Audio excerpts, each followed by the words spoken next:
Hello guys, welcome to a newspaper analysis session brought to you by Island IAS Ignite Foundation. ഇത് നമ്മൾ discuss ചെയ്യാൻ വേണ്ടി പോകുന്നത് majorly August 27 news articles ആണ്. ഇന്ന് നമുക്ക് ഒരുപാട് ഇൻട്രസ്റ്റിംഗ് ആയിട്ടുള്ള ആർട്ടിക്കിൾസ് വന്നിട്ടുണ്ട്. ഇന്നത്തെ ആർട്ടിക്കിളിലേക്ക് പോകുന്നതിന് മുമ്പേ നമ്മൾ ഫസ്റ്റ് ഓഫ് ഓൾ ഡിസ്കസ് ചെയ്യാൻ വേണ്ടി പോകുന്നത് ഇന്നലത്തെ ഒരു ഓപ്പൺ എഡിറ്റോറിയലാണ് ദ ഹിന്ദുവിൽ വന്നിട്ടുള്ള ബിഫോർ ലെജിസ്ലേഷൻ ബിക്കംസ് ലിറ്റിഗേഷൻ എന്ന് പറഞ്ഞിട്ടുള്ള കുറച്ച് ഇൻട്രസ്റ്റിംഗ് ആയിട്ട് തോന്നി. ഒരു നല്ലൊരു സജഷനും പറയുന്നുണ്ട്, നമുക്ക് എന്താണെന്ന് നോക്കാം. പിന്നെ നമ്മൾ കുറേ നാളുകളായിട്ട് ഡിസ്കസ് ചെയ്യുന്ന ട്രംപ് അദ്ദേഹം നമുക്ക് മേൽ പ്രഖ്യാപിച്ച 50% താരിഫ് അത് ഇന്ന് തൊട്ട് കിക്ക് ഇൻ ചെയ്യാൻ പോവുകയാണ്. അപ്പോൾ അതിൻ്റെ ഒരു ഇമ്പാക്റ്റ് ആണ് നമ്മൾ കാണുന്നത്. ഇതുമായിട്ട് റിലേറ്റഡ് ആയിട്ടുള്ള ഒരു ഇതാണ് വന്നിരിക്കുന്നത്. ദ ഹിന്ദുവിൽ വന്നിട്ടുള്ള ഒരു ഓപ്പൺ എഡിറ്റോറിയലാണ്. അപ്പോൾ അതിൽ നമ്മുടെ ഫീമെയിൽ ലേബർ ഫോഴ്സ് പാർട്ടിസിപ്പേഷൻ റേറ്റിനെ കുറിച്ച് അതിൻ്റെ എത്രത്തോളം ഇമ്പോർട്ടൻസ് എന്താണെന്നൊക്കെയാണ് നമ്മൾ പറയുന്നത്. അപ്പോൾ അത് നമ്മൾ ഡിസ്കസ് ചെയ്യും. പിന്നെ നമ്മൾ വേറൊരു എഡിറ്റോറിയൽ വരുന്നുണ്ട്, നമ്മുടെ സോഷ്യൽ മീഡിയ ഗൈഡ് ലൈൻസിൻ്റെ നമ്മൾ ഇന്നലെ അനശ്വര മാം ഡിസ്കസ് ചെയ്തിരുന്നു. അതിൽ ദ ഹിന്ദു ഒരു എഡിറ്റോറിയൽ പറയുന്നുണ്ട്, എന്താണ് നമുക്ക് നോക്കാം. അതുപോലെ തന്നെ പ്രിലിം സ്പെസിഫിക് ആയിട്ടുള്ള കുറച്ച് കാര്യങ്ങൾ നമ്മൾ പറയുന്നുണ്ട്. മെയിൻസിന് നമുക്ക് എങ്ങനെ ഡേറ്റ നമുക്ക് 2-3 ആർട്ടിക്കിൾസ് ഇന്ന് എക്സ്ട്രാക്ട് ചെയ്യാം എന്നുള്ള കാര്യം നമുക്ക് ഇന്ന് ഡിസ്കസ് ചെയ്യാം. ഓക്കെ, അപ്പം ഒരുപാടുള്ളത് കൊണ്ട് നമുക്ക് നേരെ ആർട്ടിക്കിൾസിലേക്ക് തന്നെ കിടക്കുകയാണ്. First of all it's an open editorial in the Hindu. ഇന്നലെ വന്നതാണ്, ഓഗസ്റ്റ് 26 വന്നതാണ്. ഓഗസ്റ്റ് 26 ആണ്. ഇന്ന് പേപ്പറിൽ കണ്ടില്ല എന്ന് പറഞ്ഞ് കമൻറ്റ് ചെയ്യരുത്, ഇന്നലത്തെയാണ്. Before legislation becomes litigation. ഇത് ബേസിക്കലി വേറൊന്നും പറഞ്ഞില്ല. നമ്മളിപ്പോൾ കഴിഞ്ഞ ദിവസം ലാസ്റ്റ് സൺഡേ നമ്മുടെ ഷിനാസ് സർ എടുത്തിട്ടുള്ള ഒരു ഇന്ത്യൻ പോളിറ്റിയിലേക്കുള്ള ഇൻട്രൊഡക്ഷൻ സെഷൻ ഉണ്ടായിരുന്നു. അപ്പോൾ അതിനകത്ത് നമ്മൾ സെയിലിയൻ ഫീച്ചേഴ്സ് ഓഫ് ദി കോൺസ്റ്റിറ്റ്യൂഷൻ ഒക്കെ ഡിസ്കസ് ചെയ്തു. അപ്പോൾ അതിനകത്ത് നമ്മൾ എന്താ പറഞ്ഞത്, നമ്മൾ കോൺസ്റ്റിറ്റ്യൂഷൻ ഹാസ് ബീൻ എന്താ പറയുക, it's inspired from a lot of other constitutions. അപ്പോൾ അങ്ങനെ നമ്മളൊരു പാർലമെൻ്ററി ഫോം ഓഫ് ഗവൺമെൻറ് ആണ് നമ്മൾ ചെയ്യുന്നതെന്നുള്ള കാര്യങ്ങളൊക്കെ നമ്മൾ പറഞ്ഞു. അപ്പോൾ നമ്മൾ ഈ കോൺസ്റ്റിറ്റ്യൂഷൻ്റെ ഫ്രെയിമേഴ്സ് ഇത് ചെയ്യുന്ന സമയത്ത് തന്നെ they had faced a lot of challenges defining the constitutional democracy. എന്താണ് നമുക്ക് നോക്കാം. അതായത് നമുക്കറിയാം, നമ്മൾ ബ്രിട്ടീഷ് ആയിരുന്നു നമ്മൾ ഭരിച്ചുകൊണ്ടിരുന്നത്. അപ്പോൾ നമ്മുടെ മേജർ ആയിട്ടുള്ള എല്ലാ ചങ്ക് ഓഫ് ദി ഐറ്റംസും നമ്മൾ ബ്രിട്ടൻ മോഡലാണ് നമ്മൾ ഫോളോ ചെയ്യുന്നത്. വെസ്റ്റ് മിനിസ്റ്റർ മോഡൽ നമ്മൾ പറയും, നമ്മൾ കൂടുതൽ ക്ലാസ്സസ് നമ്മൾ പഠിക്കും. അപ്പോൾ ബ്രിട്ടനിൽ എങ്ങനെയാണെന്ന് വെച്ച് കഴിഞ്ഞാൽ they have an absolute parliament sovereignty, which means പാർലമെൻറ്റിന് അവിടെ എന്തും ചെയ്യാം. അവർക്കൊരു നിയമം, എന്ത് തരം നിയമവും പാസ്സാക്കാം. അവിടെ എന്ത് ചേഞ്ച് വേണമെന്നുണ്ടെങ്കിൽ പാർലമെൻറ്റ് കൊണ്ടുവരാം. അതുകൊണ്ട് പാർലമെൻറ്റാണ് അവിടുത്തെ ഏറ്റവും സുപ്രീം. അപ്പോൾ നമ്മൾ പാർലമെൻ്ററി സോവറിനിറ്റി എന്ന് പറയും, അല്ലെങ്കിൽ സുപ്രീമസി ഓഫ് ദി പാർലമെൻറ്റ് നമ്മൾ പറയും. അപ്പോൾ ആ രീതിയിലാണ് ബ്രിട്ടനിൽ വന്നുകൊണ്ടിരുന്നത്. But it did not find any credence with the constituent assembly. ഈ ക്രിഡൻസ് എന്ന് പറയുന്നത് പ്രത്യേകിച്ച് വേറൊന്നുമല്ല, അക്സെപ്റ്റൻസ് എന്നാണ് അതിൻ്റെ മീനിങ്. ഈ ഒരു മോഡൽ ഇന്ത്യക്ക് അക്സെപ്റ്റബിൾ അല്ലായിരുന്നു ആ സമയത്ത് തന്നെ, നമ്മൾ ഫ്രെയിം ചെയ്യുമ്പോൾ തന്നെ. സോ നമ്മുടെ രീതിയിൽ the parliament has the power to make laws, but no law can be derogation from the constitution. ഇതിനെ നമുക്കൊരു ടേം പറഞ്ഞ് നമ്മൾ വിളിക്കും, കോൺസ്റ്റിറ്റ്യൂഷണൽ സുപ്രീമസി എന്ന് പറയും. കോൺസ്റ്റിറ്റ്യൂഷണൽ സുപ്രീമസി, ഈ ഒരു കൺസെപ്റ്റാണ് ഇന്ത്യയിൽ ഫോളോ ചെയ്യുന്നത്. While we actually follow Britain's model in a lot of cases, നമ്മുടെ ഇതിനകത്ത് പാർലമെൻ്ററി സോവറിനിറ്റി അല്ല, കോൺസ്റ്റിറ്റ്യൂഷണൽ സുപ്രീമസിയാണ് ഫോളോ ചെയ്യുന്നത്. അപ്പം അങ്ങനെ വരുന്ന സമയത്ത് ഈ ഇതിനകത്ത് നമുക്ക് ഇത് പാർലമെൻറ്റ് കേസാണ് പറയുന്നത്. ഇനി the power to strike down laws was meant to be sparing. അതായത് നമ്മൾ കുറച്ചുകൂടെ ക്ലാസ്സസിൽ മുന്നോട്ട് പോകുമ്പോൾ പഠിക്കും. അതായത് ആർട്ടിക്കിൾ 13 പ്രകാരം, അതായത് ആർട്ടിക്കിൾ 13 പ്രകാരം നമുക്ക് കോർട്സിന് ജുഡീഷ്യൽ റിവ്യൂവിൻ്റെ ഒരു ഇംപ്ലിസിറ്റ് ആയിട്ടുള്ള ഒരു പവർ ഉണ്ട്. അപ്പോൾ അവരത് ഉപയോഗിച്ച് അൺകോൺസ്റ്റിറ്റ്യൂഷണൽ ആയിട്ടുള്ള അല്ലെങ്കിൽ ഫണ്ടമെൻ്റൽ റൈറ്റ്സിനെ ബാധിക്കുന്ന രീതിയിലുള്ള എന്തെങ്കിലും ലോസ് ഇനാക്ട് ചെയ്ത് കഴിഞ്ഞാൽ, പാർലമെൻറ്റ് ഇനാക്ട് ചെയ്ത് കഴിഞ്ഞാൽ അതിനെ തള്ളിക്കളയാൻ പറ്റും, അതിനെ സ്ട്രൈക്ക് ഡൗൺ ചെയ്യാൻ പറ്റും. അപ്പോൾ it was actually meant to be sparingly used and an exception to the right of parliament to legislate in a democracy. അതായത് പാർലമെൻറ്റ് ഉണ്ടല്ലോ, it carries the will of the people. അതായത് നമ്മൾ ജനങ്ങളാൽ തിരഞ്ഞെടുക്കപ്പെടുന്ന ആൾക്കാരല്ലേ പാർലമെൻറ്റിൽ ഉണ്ടാകുന്നത്. അപ്പോൾ അവരുടെ കയ്യിൽ ഭരിക്കാനായിട്ടുള്ള പരമാധികാരമുണ്ട്. പക്ഷേ ആ ഇതിനെ ഒരു എക്സെപ്ഷൻ ആയിട്ടാണ് നമ്മൾ ഈ ജുഡീഷ്യൽ റിവ്യൂവിനെ കണക്കാക്കുന്നത്. അപ്പോൾ ഈ ഒരു trouble starts in this democracy when exceptional power becomes the norm. നമ്മൾ കുറേ നാളായിട്ട് ആർട്ടിക്കിൾസ് ഡിസ്കസ് ചെയ്യുന്ന സമയത്ത് ഒരു ആർട്ടിക്കിൾ 142 കേസ് നമ്മൾ പറയുന്നില്ലേ, അതായത് സുപ്രീം കോർട്ടിൻ്റെ power to deliver complete justice എന്നൊക്കെ പറഞ്ഞിട്ട് ഈ ഇടയായിട്ട് ഒരുപാട് കേസസിൽ അവർ ആർട്ടിക്കിൾ 142 ഉപയോഗിച്ച് അവരുടെ കംപ്ലീറ്റ് ജസ്റ്റിസ് ഡെലിവർ ചെയ്യാൻ വരുന്നുണ്ട്. അപ്പോൾ കുറേ നിയമങ്ങൾ അവർ തന്നെ ഫ്രെയിം ചെയ്യുന്നതും കുറേ സാധനങ്ങൾ ഇങ്ങനെ ചെയ്യുക അങ്ങനെ ചെയ്യുന്നുള്ള രീതിക്ക് പറയുന്നതും. അപ്പോൾ അങ്ങനെ വരുമ്പോഴത്തേക്കും by practice we are actually elevated to the status of a parallel legislature. അതായത് ഒരു ജുഡീഷ്യറി ഇന്റർപ്രറ്റ് ചെയ്യേണ്ട സമയത്ത് they are actually becoming a parallel legislature പോലെ ആയിക്കൊണ്ട് വരികയാണെന്നാണ് ഈ ഓതേഴ്സ് പറയുന്നത്. അപ്പോൾ ഇതെന്താ, the reason is not exhaustive but includes a systematic abdication of the parliamentarian to exercise functions of law making with constitutional precisions.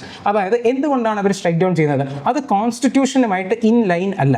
അപ്പോൾ കോൺസ്റ്റിറ്റ്യൂഷന് എന്താ പറയുക വയലേറ്റ് ചെയ്യുന്ന എന്തെങ്കിലും ലോ ആകുമ്പോഴാണ് അവർ സ്ട്രൈക്ക് ഡൗൺ ചെയ്യുന്നത്. അപ്പോൾ അതിൻ്റെ ബേസിക് റീസൺ എന്ന് പറയുന്നത് എന്തായിരിക്കും? പാർലമെന്റേറിയൻസ് ആദ്യം ലോ പാസ് ചെയ്യുമ്പോൾ തന്നെ അത് സൂക്ഷ്മമായിട്ട് കോൺസ്റ്റിറ്റ്യൂഷണൽ പ്രിസിഷനോടെ നമ്മൾ പാസ്സാക്കണം. അത് ചെയ്യുന്നില്ല. അതുകൊണ്ടാണ് കോടതിയിൽ പോകുന്നതും അത് സ്ട്രൈക്ക് ഡൗൺ ചെയ്യപ്പെടുന്നതും. ബേസിക് ലോജിക് അല്ലേ? അപ്പോൾ ഇതിനകത്ത് നമുക്ക് 2-3 സാധനങ്ങൾ പറയുന്നുണ്ട്. വഖഫ് അമെൻമെൻറ്റ് ആക്ട് നമ്മൾ ചെയ്തു, അതായത് 2025 ചെയ്തു. എഗ്രേറിയസ് നമ്മൾ ഒരു സാധനം നമ്മൾ കണ്ടിരുന്നു. ഇതിൻ്റെ മീനിങ് എന്താണ്? ഇതിൻ്റെ പേര് ഷോക്കിംഗ് എന്നാണ്. ഇങ്ങനെ കുറച്ച് വൊക്കാബുലറി നമ്മൾ ചേർത്ത് പോകണം.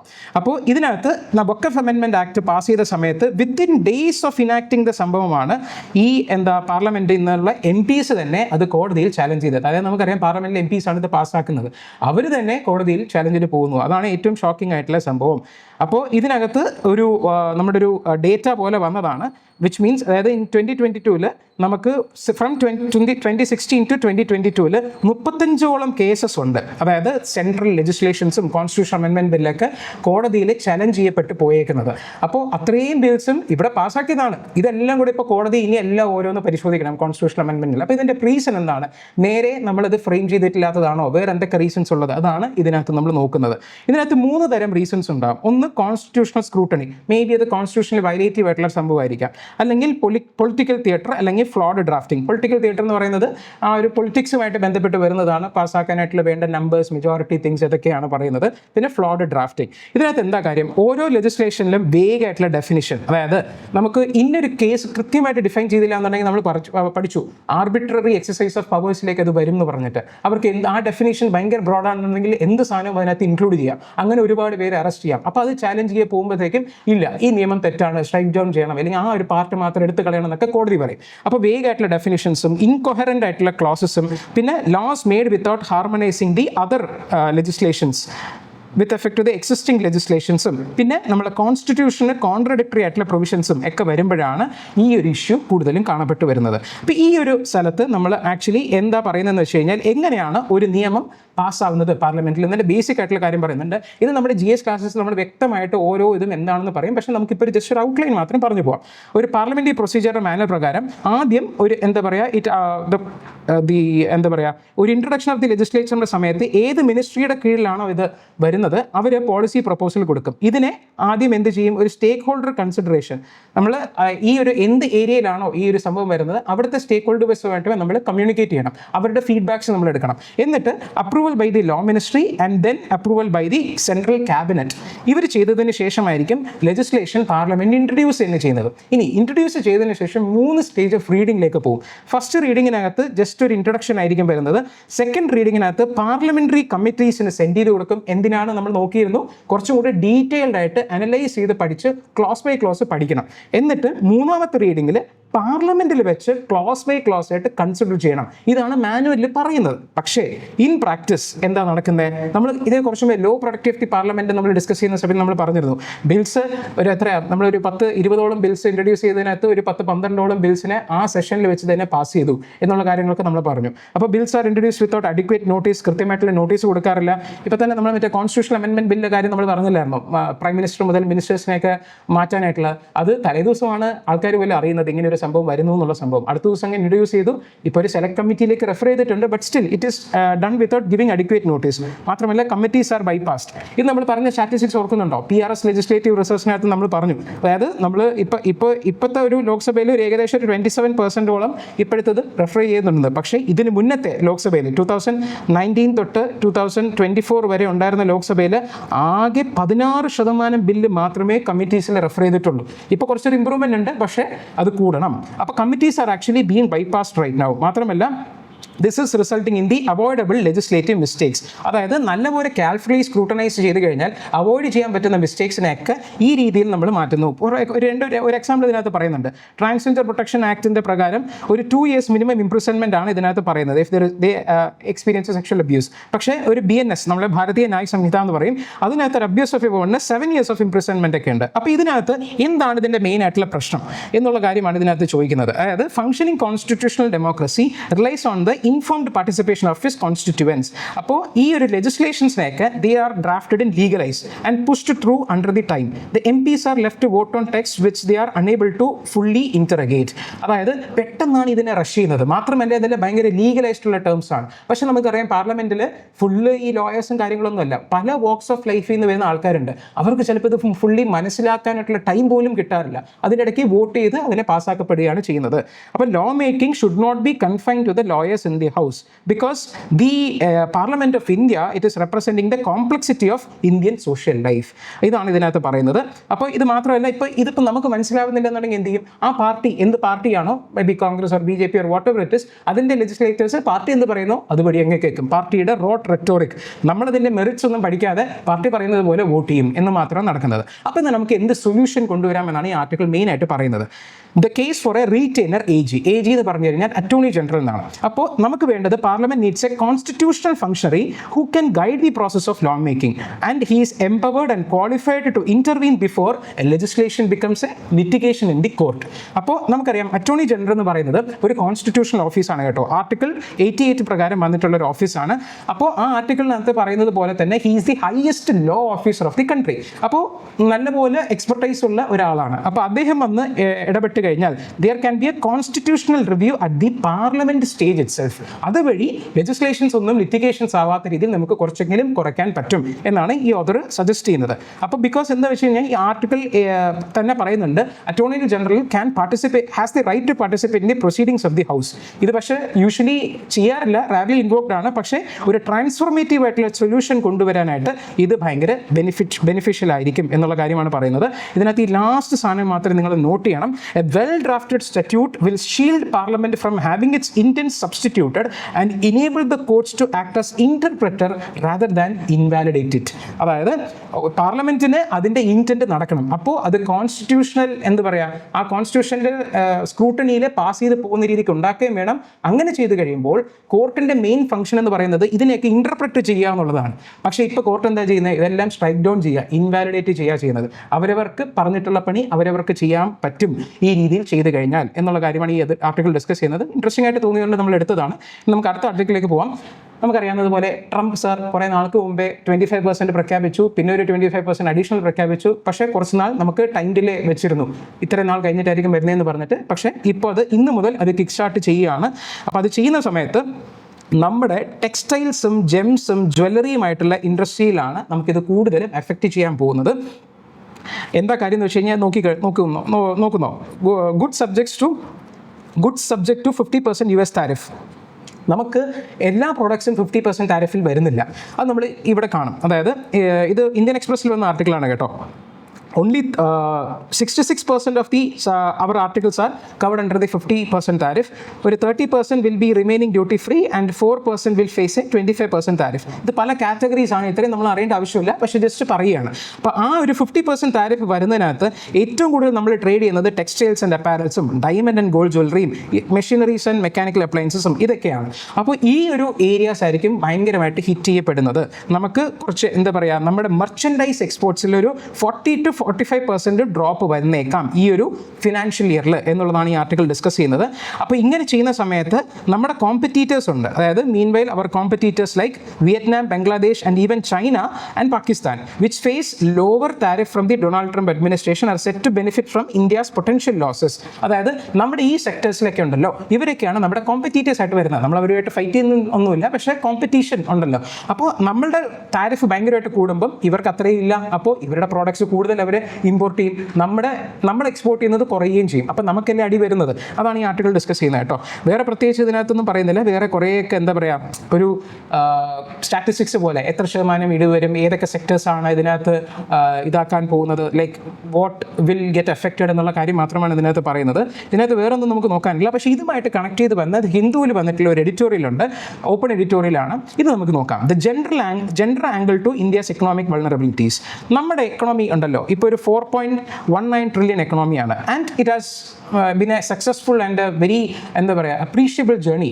10th ലാർജസ്റ്റ് എക്കോണമിയിൽ നിന്ന് നമ്മളിപ്പോൾ 4th ലാർജസ്റ്റ് എക്കോണമിയായി മാറിയേക്കാണ്. And the country is poised to become the 3rd largest economy. പക്ഷേ ഈ ഒരു momentum is actually now facing a formidable disruption because of the Trump tariffs 50% tariff.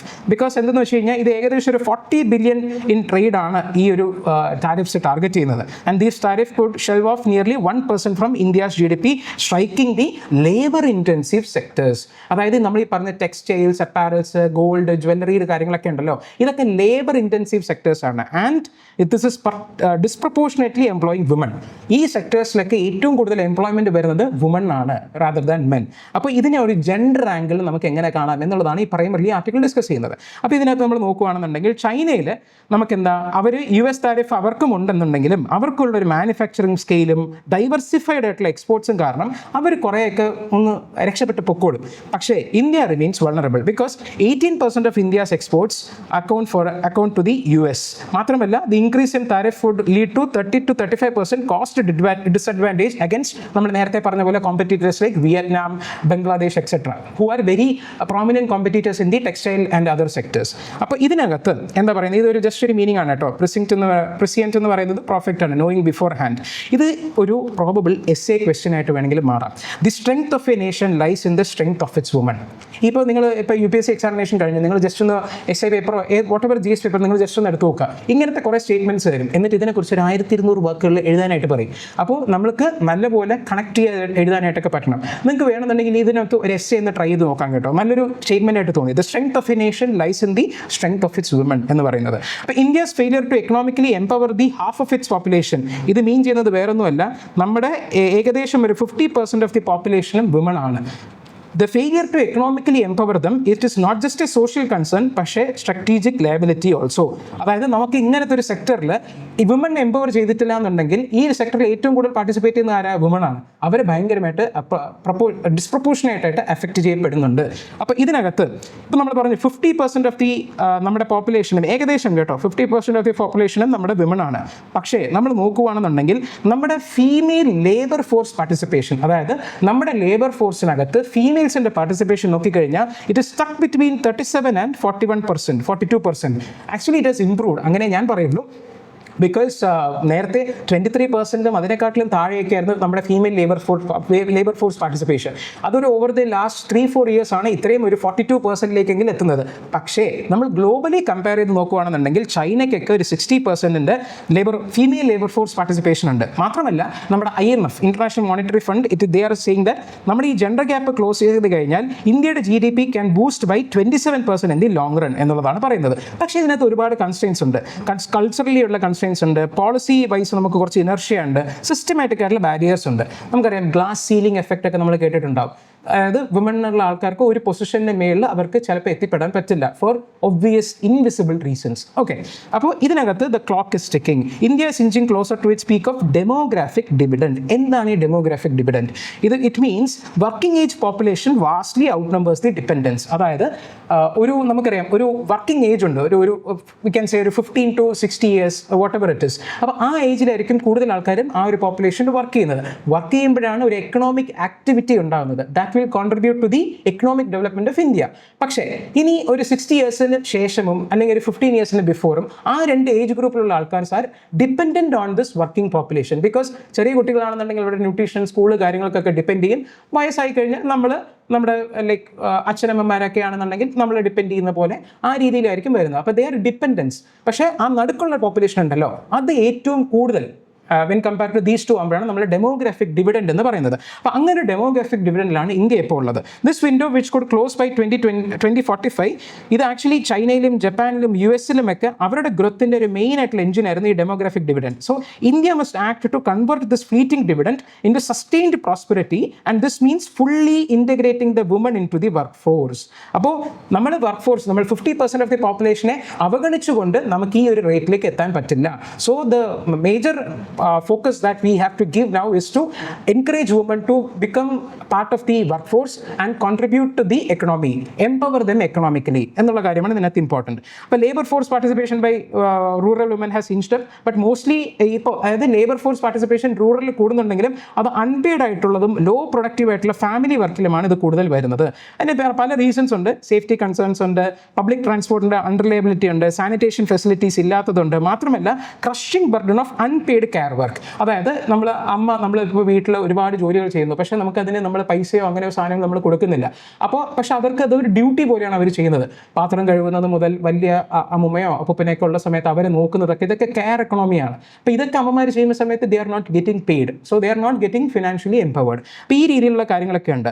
ഇതിനകത്ത് ഒരു എക്സാമ്പിൾ പറയുന്നത് ഇറ്റലിയിലും ഗ്രീസിലുമൊക്കെ they had a low female labour participation rate and അതൊരു അവരുടെ ഗ്രോത്തിലെ ഒരു വലിയൊരു ഡ്രാഗായി മാറിയിരുന്നു. So India has to act right now എന്നുള്ള കാര്യമാണ് പറയുന്നത് കേട്ടോ. അപ്പോൾ ഇതിനകത്ത് വേറെ കുറച്ച് എക്സാമ്പിൾസ് ഇതിനകത്ത് പറയുന്നുണ്ട്.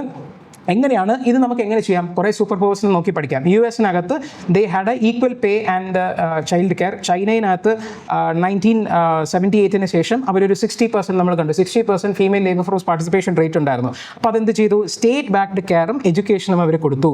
മാത്രമല്ല നെതർലാൻഡ്സിൽ ഒരു പാർട്ട് ടൈം വർക്കിംഗ് മോഡലൊക്കെ ഉണ്ടായിരുന്നു. അപ്പോൾ all these nation invested in the legal protections, care infrastructure and skill training.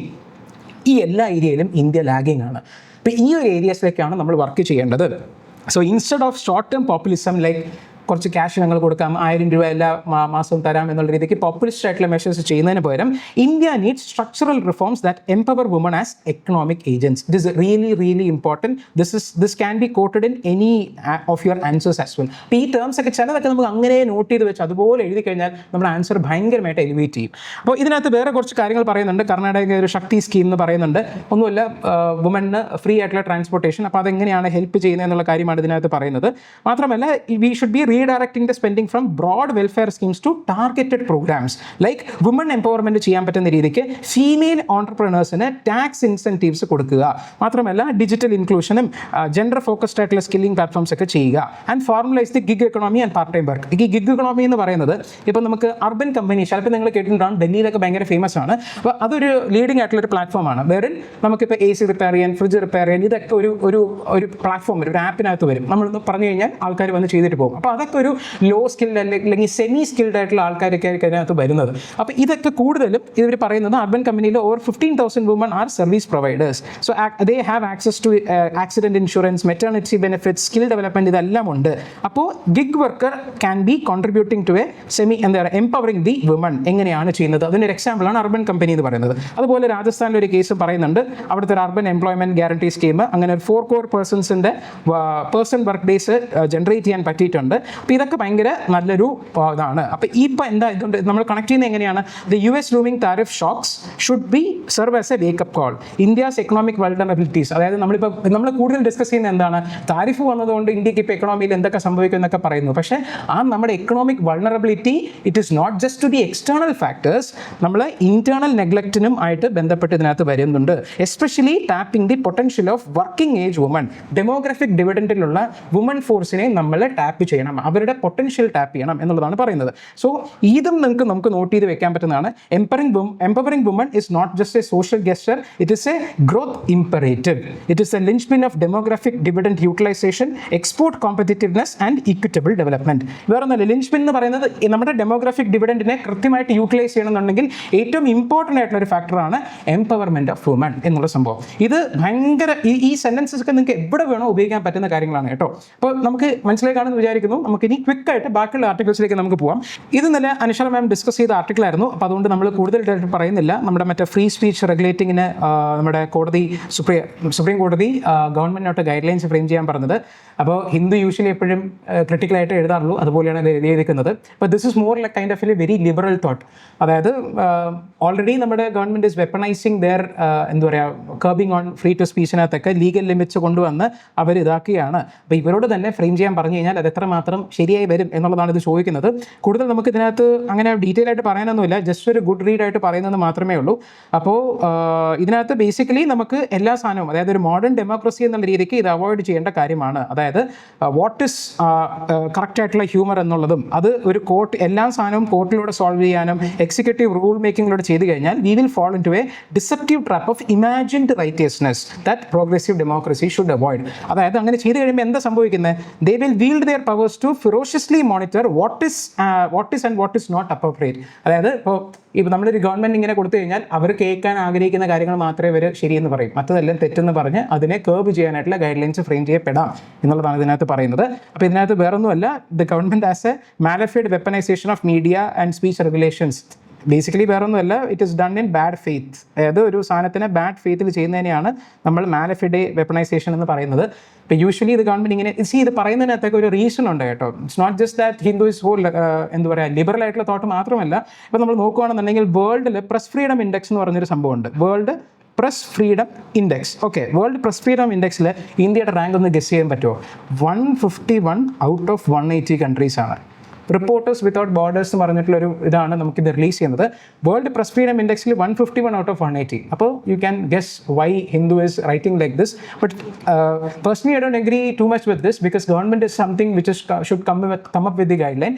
But generally അവരുടെ ഒരു നെറേറ്റീവ് അങ്ങനെ ആയതുകൊണ്ട് അവരങ്ങനെ പറയത്തേ ഉള്ളൂ. But yes, you should give it A read. Okay, നമ്മൾ നോക്കാൻ വേണ്ടി പോകുന്നത് ഇന്ന് ദ ഹിന്ദുവിൽ വന്നിരുന്ന ഒരു ബെസ്റ്റ് പ്രാക്ടീസ് പോലെ ഒരു സംഭവമാണ്. ബിഹേവിയറൽ ചേഞ്ചസ് ആണ് നമുക്ക് ഒരുപാട് സ്ഥലത്ത് കൊണ്ടുവരുന്നത്. ബിഹേവിയറൽ ചേഞ്ചസ്, ഈ ബിഹേവിയറൽ ചേഞ്ചസ് ആണ് പല സ്ഥലത്തും നമുക്ക് ചേഞ്ച് ഏജൻസ് ആയിട്ട് വർക്ക് ചെയ്യാൻ വേണ്ടി പോകുന്നത്. അങ്ങനെ Adi Karmayogi initiative is going to put the tribal change leaders through the paces at the village level എന്നുള്ള ആർട്ടിക്കിൾ വന്നതാണ്. ഇത് വേറൊന്നുമല്ല, മിനിസ്ട്രി ഓഫ് ട്രൈബൽ അഫയർസിൻ്റെ ഒരു പ്രോഗ്രാമാണ് where they are making efforts to create a cadre of 20 lakh change leaders for tribal villages under the Adi Karmayogi initiative. അപ്പോൾ ഈ ഒരു ആദി കർമ്മയോഗി ഇനിഷ്യേറ്റീവ് എന്ന് പറയുന്നത് തന്നെ വേറൊരു വലിയൊരു സ്കീമുണ്ട്, ധർത്തി ആബ ജനജാതീയ ഗ്രാമ ഉത്കർഷ് അഭിയാൻ എന്ന് പറയുന്ന ഒരു ഇതാണ്. അത് last mile service delivery for the tribal related people എന്നുള്ള രീതിക്കാണ് അത് വരുന്നത്. അപ്പോൾ അതിൻ്റെ ഒരു സബ് സ്കീം പോലെയാണ് ആദി കർമ്മയോഗി ഇനിഷ്യേറ്റീവ് വരുന്നത്. അപ്പോൾ here they are to adopt a participatory approach to problem solving. എന്താണ് ഇങ്ങനെ ഒരു ഇനിഷ്യേറ്റീവ് വരാനുള്ള കാര്യം എന്താണ്? Because the reason is that the tribal areas continue to face backwardness. അതൊരു സ്റ്റഡി നടത്തിയതാണ് കേട്ടോ. It was not due to a lack of schemes for them but a lack of motivation to implement those schemes. അതായത് നമ്മൾ ഒരുപാട് tribal വെൽഫെയറിന് വേണ്ടി schemes ഒക്കെ ഒരുപാട് കൊണ്ടുവരുന്നുണ്ട്, പക്ഷേ അത് ഇംപ്ലിമെൻറ്റ് ചെയ്യാനായിട്ടുള്ള ഒരു മോട്ടിവേഷൻ ഇല്ലാത്തത് കൊണ്ടാണ് പലതും അത് അൺസക്സസ്ഫുൾ ആയിട്ട് ഇപ്പോഴും ആ സ്ഥലങ്ങളൊക്കെ ബാക്ക്വേർഡ് ആയിട്ടിരിക്കുന്നത്.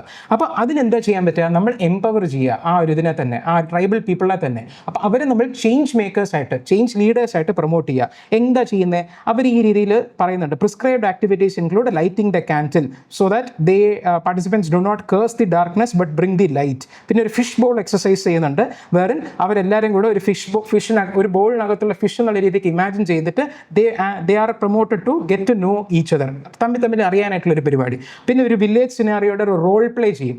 അതിനകത്ത് they imagine a village animal rearers trying to solve the water scarcity problem.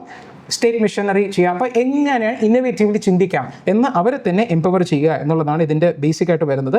അപ്പോൾ ഇതൊരു ജസ്റ്റ് ഒരു ബെസ്റ്റ് പ്രാക്ടീസ് ആയിട്ട് നമുക്ക് എവിടെയെങ്കിലും കോട്ട് ചെയ്യാൻ പറ്റുന്ന ഒരു എക്സാമ്പിൾ ആയിട്ട് നമുക്ക് പറയാൻ പറ്റുന്ന ഒരു സംഭവമാണ്. നല്ലൊരു സംഭവമായിട്ട് വന്നു, അതുകൊണ്ട് ജസ്റ്റ് നമ്മൾ മെൻഷൻ ചെയ്യുന്നതേ ഉള്ളൂ. ഇതുപോലെ തന്നെ വളരെ ഇമ്പോർട്ടൻ്റ് ആയിട്ടുള്ള ഒരു സംഭവമാണ് article 6 of Paris climate agreement. Center has finalized the National Designated Authority to kickstart the carbon markets എന്ന് പറഞ്ഞിട്ട്. അപ്പോൾ ministry of environment forest and climate change അത് they have notified the announcement. They have announced the National Designated Authority which is a mandatory requirement under the provisions of 2015 Paris Climate Agreement. നമുക്കറിയാം പാരീസിൽ വെച്ചിട്ടൊരു climate agreement ഉണ്ടായി 2015. നമ്മൾ UNFCCയുടെ അടിയിൽ ഇത് നമ്മളൊരു battery E waste management സിസ്റ്റത്തിൻ്റെ അടുത്ത് നമ്മളൊരു പഞ്ചാമൃതം എന്നൊക്കെ നമ്മൾ പറഞ്ഞിട്ടുണ്ടായിരുന്നു. അതിനെക്കുറിച്ചൊക്കെ ഇതിനകത്ത് പറയുന്നുണ്ട്. അപ്പോൾ നമ്മൾ നാഷണലി ഡിറ്റർമൈൻഡ് കോൺട്രിബ്യൂഷൻസിൻ്റെ കാര്യങ്ങളൊക്കെ നമ്മൾ പറഞ്ഞു. അപ്പോൾ അതുമായിട്ട് ബന്ധപ്പെട്ട് വരുന്നതാണ്. അതിലൊരു ആർട്ടിക്കിൾ 6 എന്ന് പറഞ്ഞൊരു പ്രൊവിഷൻ ഉണ്ട്, under which an emissions trading regime or A market can takes shape എന്നുള്ള രീതിക്ക്. അതായത് ഈ എമിറ്റ് ചെയ്യുന്ന സാധനത്തിന് ഒരു ട്രേഡ് ചെയ്യാനായിട്ട് എന്നുള്ള രീതിക്ക്. അത് കൂടുതൽ ഡിസ്കസ് ചെയ്ത് കഴിഞ്ഞാൽ ഭയങ്കര വീഡിയോ ലെങ്തി ആയപ്പോൾ will take it up on some other day. അപ്പോൾ കാർബൺ ട്രേഡിങ്ങിന് വേണ്ടിയിട്ടുള്ള ഒരു ആർട്ടിക്കിളാണ് ആർട്ടിക്കിൾ 6 എന്ന് പറയുന്നത്. അപ്പോൾ ഇത് അന്ന് 2015 പാരീസ് അഗ്രിമെൻറ്റിൽ പറയുന്നുണ്ടെങ്കിലും ഇത് ഫൈനലി ഇത് പാസ് ചെയ്തത് 2024 അസർബൈജാനിൽ വെച്ച് നടന്നിട്ടുള്ള COP29 ഓഫ് UNFCC ഈ ഒരു മീറ്റിങ്ങിൽ വെച്ചിട്ടാണ് ഇത് ഫൈനലൈസ് ചെയ്യപ്പെടുന്നത്. ഇത് ഫൈനലൈസ് ചെയ്ത് 2024 2025 ഇതിനെ ബേസ് ചെയ്ത് തന്നെ ഒരു ക്വസ്റ്റ്യനും വന്നു. See how these are linked. നമ്മൾ കറണ്ട് അഫയർസുമായിട്ട് കൃത്യമായിട്ട് അപ്ഡേറ്റ് ചെയ്ത് കഴിഞ്ഞിരുന്നിരുന്നാൽ നമുക്ക് ഇതേപോലെ പ്രിലിംസിന് ഇതേപോലെ ഡയറക്റ്റ് ഹിറ്റ്സ് വരും. 2024 ഇത് ഫൈനലൈസ് ചെയ്യപ്പെടുന്നത്. അപ്പോൾ ഇത് 2025 പ്രിലിംസിന് ചോദിക്കുകയും ചെയ്തു. ഇതിനകത്ത് നമുക്ക് ആ ക്വസ്റ്റ്യനിലേക്ക് വരാം. ജസ്റ്റ് ഇതിനകത്ത് നോക്കാം. ഇപ്പോഴത്തെ അതിനകത്ത് ഒരു മാൻഡേറ്ററി റിക്വയർമെൻ്റ് ആണ് NDA ക്രിയേറ്റ് ചെയ്യുക എന്നുള്ളത്. അങ്ങനെ നമ്മളിപ്പോൾ ക്രിയേറ്റ് ചെയ്തിട്ടുള്ള NDA-നകത്ത് 21 മെമ്പർ കമ്മിറ്റിയാണ്. It is going to be be headed by the secretary of environment ministry. ഇതിൻ്റെ അടുത്ത് വേറെ representatives from the external affairs, steel, renewable energy and NITI Aayog are also coming. NITI Aayog നമ്മൾ എന്താ കണ്ടേ, ഒരു think tank of the government ആണ്. നമ്മളിത് നേരത്തെ ആർട്ടിക്കിൾസിനകത്ത് കണ്ടിട്ടുണ്ട്. അപ്പോൾ ഇത് എന്താ ചെയ്യുക, they are doing basically the recommendatory works. എന്ത് ചെയ്യാം, ഈ ഒരു കാർബൺ മാർക്കറ്റിന്റെ റിലേറ്റഡ് ആയിട്ടുള്ള കുറച്ച് റെക്കമെൻഡറി രീതിയിലാണ് അവർ ചെയ്യാൻ പോകുന്നത്. And authorise the use of emission reduction projects and from the എന്താ പറയുക towards achieving the nationally determined contributions. ഇത് നമ്മൾ കണ്ടിരുന്നു. GDP ഇൻറ്റൻസിറ്റി 45% നമ്മൾ കുറയ്ക്കണം എന്നുള്ള കാര്യം പറഞ്ഞു. നമ്മുടെ ഇലക്ട്രിസിറ്റി കപ്പാസിറ്റിയിൽ 50% non renewable fossil fuels by 2030 കൊണ്ടുവരണം എന്നുള്ള കാര്യം നമ്മൾ പഞ്ചാമൃത്തിൻ്റെ പാർട്ടായിട്ട് പറഞ്ഞതിൽ ചില കാര്യങ്ങൾ മാത്രമാണ് ഈ NDCയിൽ നമ്മൾ രജിസ്റ്റർ ചെയ്തിട്ടുള്ളത്. ഈ NDCs are determined by the country itself. അതാണ് ഇതിനകത്ത് പറയുന്നത്. Commitments by the country to reduce the emissions by diverting their energy consumption towards renewable energy sources and acting towards എന്താ പറയുക കാർബണിൻ്റെ കൺസംഷനൊക്കെ കുറച്ചിട്ട് reduce the carbon concentrations in the atmosphere. ഈ രീതിയിലാണ്. ഈ ക്വസ്റ്റ്യൻ നമുക്ക് ജസ്റ്റ് ഒന്ന് നോക്കാം. Article 6 of the Paris climate agreement is frequently discuss in the global discussions on sustainable development and climate change ആണല്ലോ, നമ്മളിപ്പോൾ കണ്ടു. Article 6 of the Paris Climate Agreement on climate change sets out to the principles of carbon markets. ഇത് market related ആയിട്ടുള്ള ഒരു സംഭവമാണ് എന്നുള്ള കാര്യം നമ്മൾ കണ്ടു. Article 6 of the Paris Agreement on climate change intends to promote inter-country non-market strategies to reach their climate targets. ഇവിടെ വരുമ്പോൾ കൺഫ്യൂഷൻ വരും. മാർക്കറ്റും നോൺ മാർക്കറ്റും ഒരുമിച്ച് വരുമോ എന്നുള്ള സംഭവം. അപ്പോൾ നമ്മൾ കൃത്യമായിട്ട് കറണ്ട് അഫയേഴ്സ് ഫോളോ ചെയ്ത് പോകുന്നുണ്ടെങ്കിൽ ആർട്ടിക്കിൾ 6 അന്ന് ഡിസ്കസ് ചെയ്ത സമയത്ത് ഈ ആർട്ടിക്കിൾ 6 ആയിരുന്നു ദ മേജർ ന്യൂസ്. ഇന്ന് നമുക്ക് NDA ആണ് മേജർ ന്യൂസ്. സോ ഈ ഒരു ആർട്ടിക്കിളിനകത്ത് അത് കൂടുതൽ വരുന്നില്ല. ആർട്ടിക്കിൾ 6 അഡോപ്റ്റ് ചെയ്ത സമയത്ത് ആർട്ടിക്കിൾ 6.2 എന്ന് പറയുന്നത് മാർക്കറ്റ്, 6.4 എന്ന് പറയുന്നത് മാർക്കറ്റ്, നോർ മാർക്കറ്റ് എന്നുള്ള കാര്യം നമ്മൾ കൃത്യമായിട്ട് അതിനകത്ത് ആ സമയത്ത് ന്യൂസിലേക്ക് വന്നിട്ടുണ്ടായിരുന്നു. അത് വായിച്ചിട്ടുള്ള ഒരാളാണെന്നുണ്ടെങ്കിൽ ഈ രണ്ട് സ്റ്റേറ്റ്മെൻറ്റും ശരിയാണെന്നും these two are explaining statement 1 എന്നുള്ള കാര്യം നമുക്ക് കൃത്യമായിട്ട് മനസ്സിലാക്കാൻ പറ്റും. അങ്ങനെ ഈ ഒരു ആൻസർ A ആയിട്ട് നമുക്ക് ടിക്ക് ചെയ്തിട്ട് പരീക്ഷയിൽ 2 മാർക്ക് ഈസി ആയിട്ട് സ്കോർ ചെയ്യാൻ പറ്റും. അപ്പോൾ this is how you should read the current affairs. നമ്മൾ പറഞ്ഞിട്ടുണ്ട് സയൻസ് ആൻഡ് ടെക്കും എൻവയൺമെൻറ്റും it is very important to follow the current affairs. ഇത്രയാണ്. പിന്നെ ഒരു മെയിൻസിന് റിലേറ്റഡ് ആയിട്ട് നമുക്ക് ഡേറ്റ എടുക്കാൻ പറ്റുന്ന 2 ആർട്ടിക്കിൾ വന്നിരുന്നു. ദ ഹിന്ദുവിൽ ഇന്ന് വന്നത് തന്നെയാണ്. Government schools account for 55.9% of the total enrolments. അതിനകത്ത് തന്നെ 66% of the students are in public institutions in rural areas as against 30% in urban areas. അപ്പോൾ അർബൻ ഏരിയാസിൽ കൂടുതൽ പ്രൈവറ്റ് ഇൻസ്റ്റിറ്റ്യൂഷൻസിലാണ് കുട്ടികൾ പോകുന്നത്. പക്ഷേ റൂറൽ ഏരിയാസിൽ 66% ഓഫ് ദി സ്റ്റുഡൻസും ഗവൺമെന്റ് സ്കൂൾസിലാണ് പഠിക്കുന്നത്. And nearly a third of all students, അതായത് 1/3 of all students get private coaching എന്നുള്ള കാര്യം പറയുന്നുണ്ട്.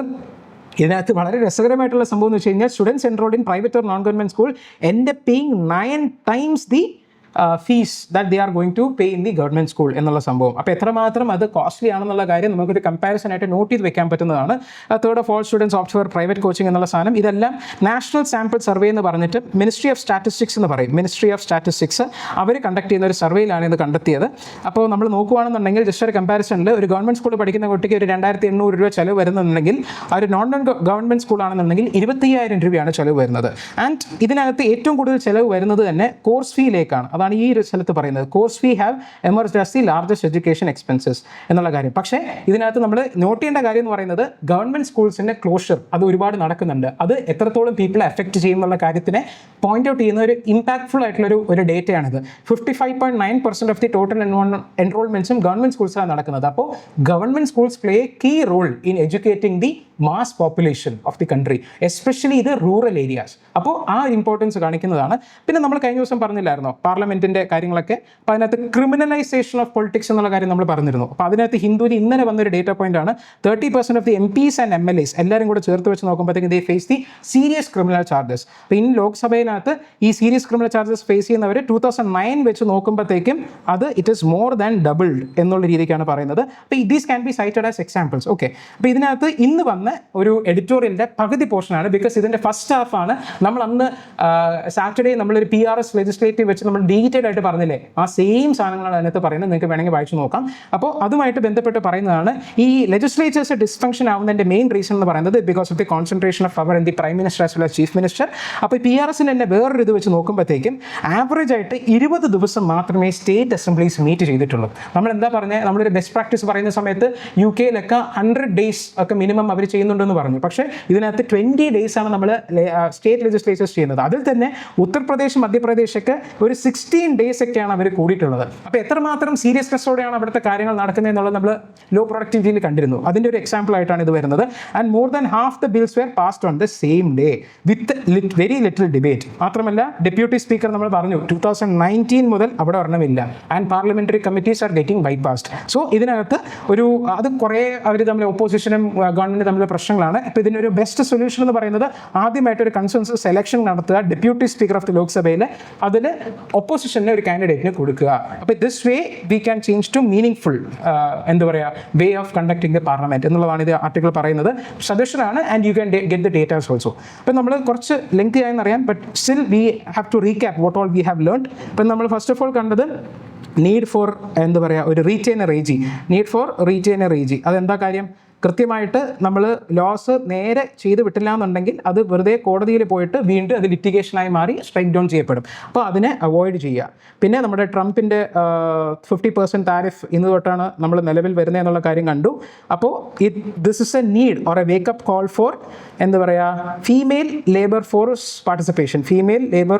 പാർട്ടിസിപ്പേഷൻ റേറ്റിനെ നമുക്ക് ഇംപ്രൂവ് ചെയ്യാനായിട്ടുള്ള ഒരു വേക്കപ്പ് കോളാണ്. We must empower the women എന്നുള്ള കാര്യം. പിന്നെ നമുക്ക് എന്താ കണ്ടേ ഒരു ആദി കർമ്മയോഗി ഇനിഷ്യേറ്റീവ് നമ്മൾ കണ്ടു. ഇത് ഏത് മിനിസ്ട്രിയുടെ അടിയിലാണ് വരുന്നത്? Ministry of tribal affairs.